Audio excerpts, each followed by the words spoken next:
Ram Ram ji. JVP media group की ज्ञान तीर्थ यात्रा गीतांजलि ज्वेलर्स समूह के सहयोग से अभी चिड़ावा में है और चिड़ावा जो कल्याण राय जी की नगरी है, शिवपुरी है, पंडित परमहंस गणेश नारायण जी बावड़िया बाबा की नगरी है, साधना स्थली है, गोगा जी महाराज, वीर हनुमान जी जैसे महान देवों की और महान संतों की, शिक्षाविदों की धरती है। और इसी के एक अनमोल रत्न हमारे प्रिय मित्र श्री अनिल जी अनमोल, जो शिक्षक हैं, कवि हैं और सामाजिक सरोकारों में अग्रणी भूमिका निभाते हैं। राज्य स्तरीय शिक्षक पुरस्कार 2022 से सम्मानित है। हमारे जेवीपी मीडिया ग्रुप के वीर तेजा जी गौरव अवार्ड से सम्मानित हैं। तो बहुत सारे उपलब्धियां इनके नाम हैं। तो चिड़ावा नगरी के बारे में इनसे जानेंगे। चिड़ावा का धार्मिक महत्व, ऐतिहासिक महत्व, शिक्षा के अंदर समृद्धि, सांस्कृतिक वैभव, उन सब के बीच में करेंगे। सर, आपका बहुत बहुत स्वागत। नमस्कार सर।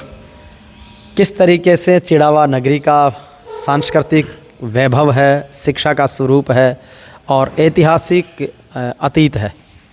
देखिए सर, चिड़ावा नगरी है वो शुरू से ही संतों की नगरी रही है। जिस परिसर में हम खड़े हुए हैं, बावड़िया बाबा का परिसर है, जिन्होंने यहाँ पे अपनी साधना की। और चिड़ावा के लोगों पर, और ये कहें कि पूरे शेखावाटी क्षेत्र राजस्थान के लोगों पे एक असीम अनुकंपा है। पास में पिलानी नगरी पड़ती है जो यहाँ से 16 किलोमीटर दूर है। वहाँ से जुगल किशोर जी बिरला रोज़ाना पंडित जी के दर्शन करने के लिए आते थे। और उनका ही वरदान है कि आज पूरे विश्व में बिरला जी का नाम है, वो उद्योगपति घरानों में और सर्वोपरि है। इसके साथ ही शिक्षा की बात करें तो शिक्षा के क्षेत्र में भी यहाँ पे पुरानी संस्थाएं, जो संस्कृत के प्रचार प्रसार में यहाँ पे कॉलेज हुआ करता था पहले, और इसके साथ ही अन्य जो शिक्षण संस्थाएँ हैं वो काफ़ी समृद्ध रूप से हैं। और यहाँ के विद्यार्थी हैं वो पढ़ के अनेक सरकारी सर्विस में, अन्य अपने औद्योगिक घरानों में उन्होंने चिड़ावा शहर का नाम रोशन किया है। कवि अनिल अनमोल जी के बारे में जानना चाहूँ तो किस तरीके से अनिल से अनमोल बने और ये शिक्षा का भाव, संस्कारों का भाव मंचों से लेकर के अब प्रदेश में अपनी यश कीर्ति बिखेर रहा है? देखिए सर, मैं तो एक साधारण परिवार से आता हूँ और पूर्वजों की असीम अनुकंपा रही है। विशेष रूप से जो मेरी दादी माँ थी, उनका मेरे ऊपर बहुत ही अपार स्नेह और उनका सानिध्य रहा, उनके मार्गदर्शन में। और पिताजी की जो तपस्या है उनके द्वारा मैंने इस मुकाम तक पहुंचने में और इस सफ़र तक पहुंचने में कई पड़ाव तय किए हैं।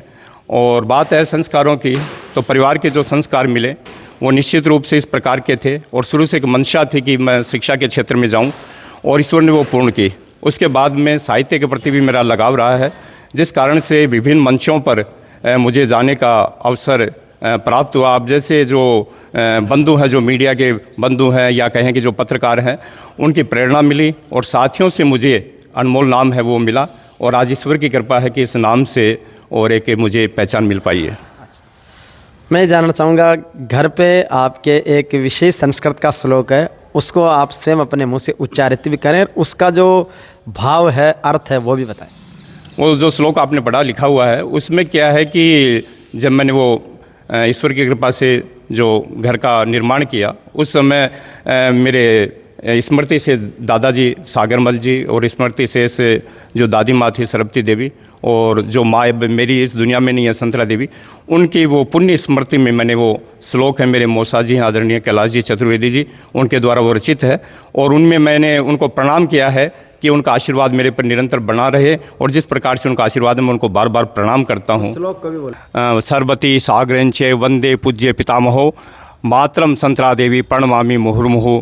इसका अर्थ ये है कि जो मेरे पूज्य दादाजी सागरमल जी और दादी माँ सरस्वती देवी और जो मेरी माँ संतरा देवी है, मैं उनको बार बार प्रणाम करता हूँ और ईश्वर से प्रार्थना करता हूँ कि उनका जो आशीर्वाद है वो मुझ पर निरंतर बना रहे। इसी तरीके से जैसे फिर आप शिक्षा के क्षेत्र में, साहित्य के क्षेत्र में जिस तरीके के सम्मान मिले हैं, उन सम्मान के बारे में? ईश्वर की महती कृपा रही है कि जहाँ भी गया हूँ वहाँ पे लोगों का अपार मुझे स्नेह मिला है। 5 बार मैं राज्य स्तर पर और सम्मानित हो चुका हूँ, जिसमें मुझे शिक्षक सम्मान, पंडित श्री राम शर्मा आचार्य उत्कृष्ट शिक्षक सम्मान और वीर तेजा जी गौरव सम्मान, इसके साथ ही गांधी सेवा रत्न अवार्ड, सहित अनेक अवार्ड प्राप्त हुए हैं। और बात करें अगर स्थानीय स्तर की, तो ईश्वर की परम कृपा रही है कि सैकड़ों बार मुझे 26 साल की सेवा में सम्मानित होने का अवसर प्राप्त हुआ है। और इसके साथ ही साहित्य लेखन में भी मेरी रुचि रहती है। मैंने राजस्थान के भूले बिसरे खेलों के ऊपर एक पुस्तक लिखी। उसके बाद में मैंने बच्चों के मोटिवेशनल के लिए, उनको प्रोत्साहित करने के लिए मैंने सागर के अनमोल मोती नाम की भी एक पुस्तक लिखी है। और समसामयिक जो घटनाएं होती हैं उनके ऊपर निरंतर जो मेरी कविताएं हैं वो विभिन्न पत्र पत्रिकाओं में प्रकाशित होती रहती है। अच्छा, चिड़ावा का जो सांस्कृतिक वैभव है, साहित्य के विभूतियाँ हैं, उन साहित्यिक विभूतियों के कुछ नाम जिनको अपन रिकॉग्नाइज कर सकते हैं, जिन्होंने देश भर में ख्याति प्राप्त की है। देखिए, चिड़ावा से अनेक प्रकार के यहाँ पे उत्कृष्ट कोटि के लेखक कवि हुए हैं, जिनमें मैं कुछ नाम आपके सामने साझा करना चाहूँगा। परम आदरणीय बनवारी लाल जी मिश्र, जो सुमन उनका उपनाम था, अच्छे कवि हुए हैं, अच्छे साहित्यकार ज्योतिषाचार्य हुए हैं। उसके साथ ही परमेश्वर जी द्विरेफ, उन्होंने भी बहुत अच्छे साहित्य लिखे हैं और विभिन्न कॉलेजों में उनके साहित्य पढ़ाए जाते हैं। आदरणीय ओम प्रकाश जी पचरंगिया, जो विश्व के विभूतियों में 5000 विभूतियों में उनका नाम श्रद्धा के साथ लिया जाता है। उन्होंने भी अनेक काव्य संग्रह लिखे, अनेक वो किताबें लिखी। चिरंजीव लाल जी बागड़ी, जो भी राजस्थानी के बहुत ही हास्य के अच्छे कवि हुए हैं। राम मृग जी मनहर, जो बाहर रहते हैं चिड़ावा से, लेकिन उन्होंने भी इस क्षेत्र में और अपनी लेखनी चलाई और पूरे चिड़ावा का जो शहर का नाम है वो रोशन किया है।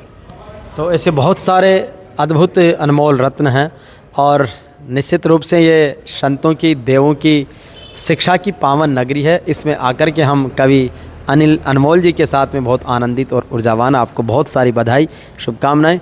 एक हम जेवीपी मीडिया ग्रुप की तरफ से जो लोकदेव, लोक संत, लोक देवियाँ और लोक शिक्षा के जितने भी महानायक हैं, उन व्यक्तियों, संस्थाओं और उन महानतम स्थलों का एक डॉक्यूमेंटराइजेशन प्रिंट रूप में, डिजिटल रूप में कर रहे हैं। इसको लेकर के आपकी राय और शुभकामनाएं।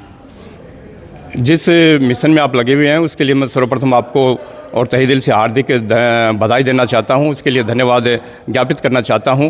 और देखिए, अपनी जो भारत की संस्कृति है, यहाँ की जो विरासत है, यहाँ की जो सभ्यता है, वो पूरे विश्व में एक अनूठी सभ्यता है।